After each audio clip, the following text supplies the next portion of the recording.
వచ్చే ఏడాది మార్చి నాటికి మావోయిస్టులను నిర్మూలించాలని లక్ష్యంగా పెట్టుకున్న కేంద్ర ప్రభుత్వం వారికి వెన్నుదన్నుగా నిలుస్తున్న అర్బన్ నక్సల్స్ పై దృష్టి సారించింది. రాబోయే రోజుల్లో అర్బన్ నక్సల్స్ పై కేంద్ర ప్రభుత్వం ఉక్కుపాదం మోపనుంది. అర్బన్ నక్సల్స్ వారికి సహకరించే వారిపై చర్యలు తీసుకోవాలని ఇటీవల సిఆర్పీఎఫ్ కు కేంద్ర హోంమంత్రి అమిత్ షా నిర్దేశించారు.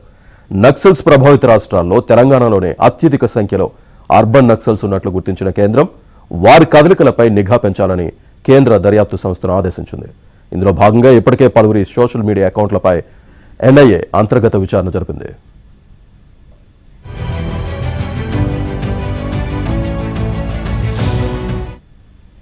రాబోయే కొద్ది రోజుల్లోనే పలువురు అర్బన్ నక్సల్స్ ను అరెస్ట్ చేసేందుకు రంగం సిద్ధం చేస్తున్నట్లు సమాచారం. ఛత్తీస్గఢ్, తెలంగాణ, ఆంధ్రప్రదేశ్, మహారాష్ట్ర, ఒడిశా తదితర రాష్ట్రాలు నక్సల్స్ ప్రభావిత ప్రాంతాలైన తెలంగాణలో ఎక్కువ మంది అర్బన్ నక్సల్స్ క్రియాశీలకంగా వ్యవహరిస్తున్నారు. మావోయిస్టులకు ఆర్థికంగా, వైద్యపరంగా, ఇంటెలిజెన్స్ పరంగా వీరిలో కొంతమంది అండగా ఉన్నట్లు కేంద్రం దృష్టికి వెళ్లింది. మావోయిస్టులకు అవసరమైన వనరుల సేకరణలోనూ మరికొంతమంది క్రియాశీలకంగా ఉన్నారని గుర్తించింది.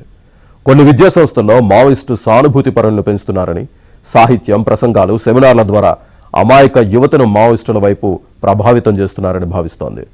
తమ సోషల్ మీడియా ఖాతాలను మావోయిస్టు అనుకూల ప్రచారానికి వేదికగా మార్చుకున్నట్లు కేంద్రం దృష్టికి వెళ్లింది. కేంద్రం చర్యలతో అడవుల్లో ఉన్న మిగతా మావోయిస్టులు కూడా జనజీవన స్రవంతిలో కలుస్తూ ఉంటే మావోయిస్టులను కొంతమంది హీరోలుగా చిత్రీకరించే ప్రయత్నం చేస్తున్నారని, మరికొందరు వారిని ప్రోత్సహిస్తున్నారని గుర్తించింది.